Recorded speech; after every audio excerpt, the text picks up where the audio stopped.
प्यारे बच्चों, good afternoon. मैं आज आप सभी को एक छोटी सी कहानी सुनाने जा रहा हूँ।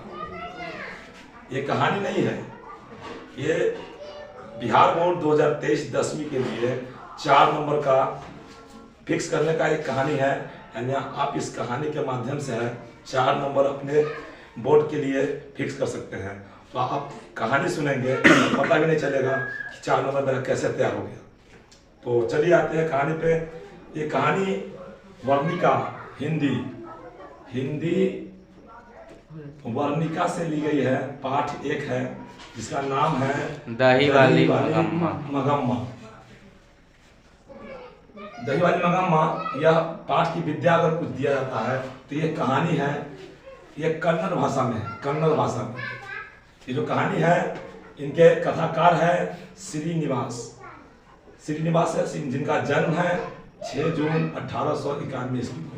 हम कोई भी कहानी पढ़ने से पहले क्या करते हैं कि भाई पात्र परिचय करते हैं, तो थोड़ा सा इसका पात्र परिचय कर लेते हैं, क्योंकि इससे भी है ना 2 से 3 नंबर निश्चित ही पूछा जाता है। तो थोड़ा ध्यान देंगे इस पर।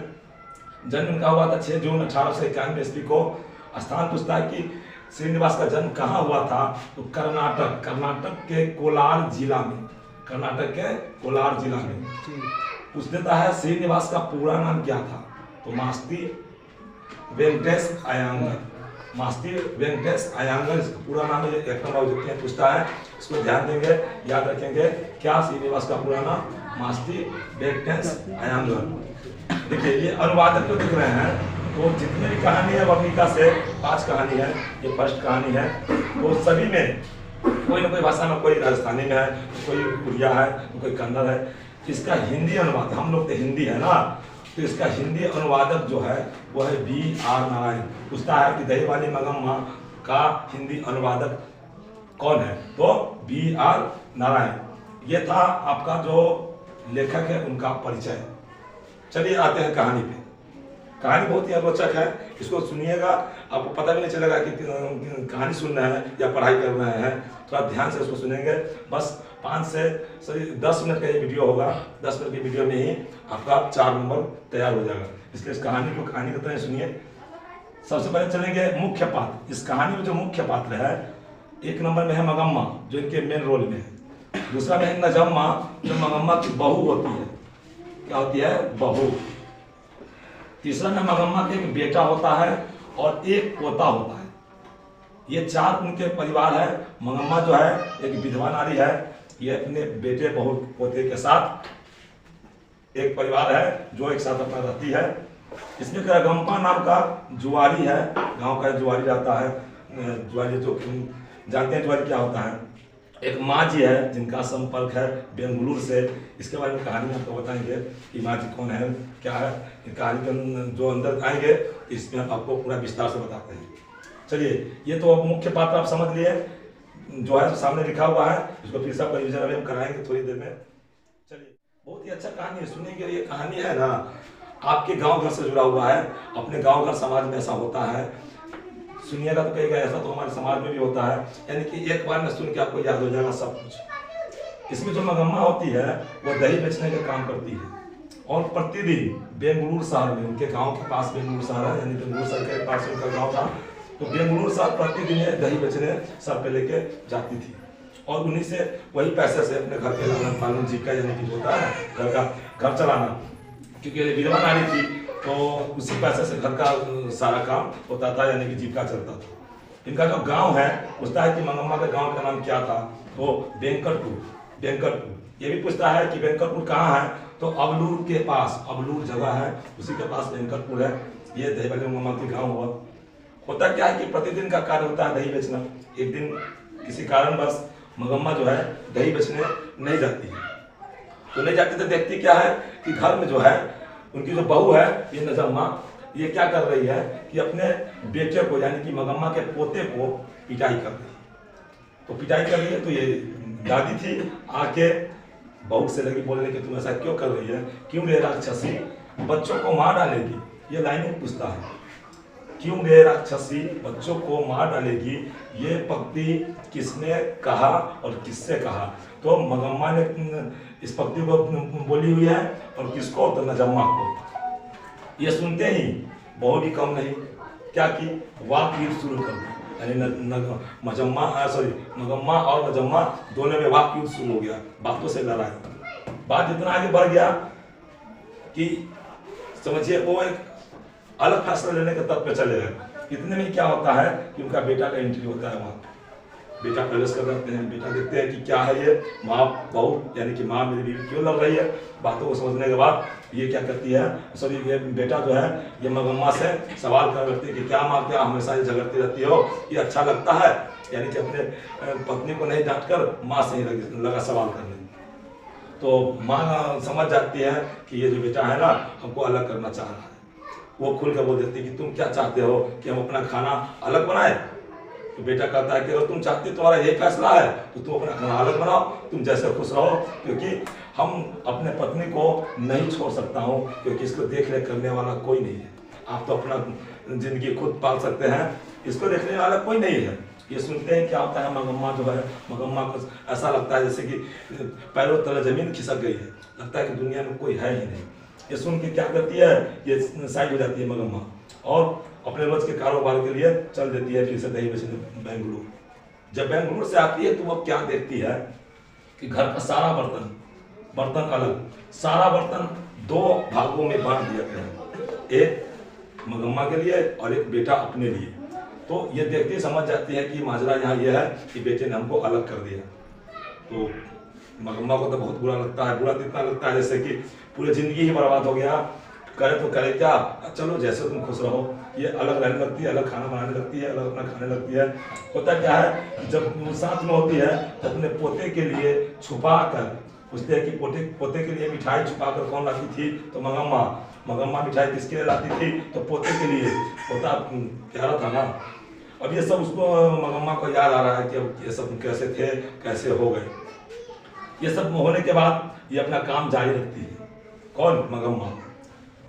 होता क्या है, उस गांव का एक जो जुआरी होता है ना, वो जुआरी को ये बात का भनक हो जाता है कि ये जो मगम्मा है ना, ये मगम्मा अपने बेटे से अलग हो गई। और जब अलग हो गई है तो पैसा कमा के क्या करती होगी। वो क्या किया रगम्पा, वो सोचा कि अब क्यों ना इससे कुछ कर्ज ले ले या उनसे कुछ पैसा ले ले जिससे मेरा काम चल जाए।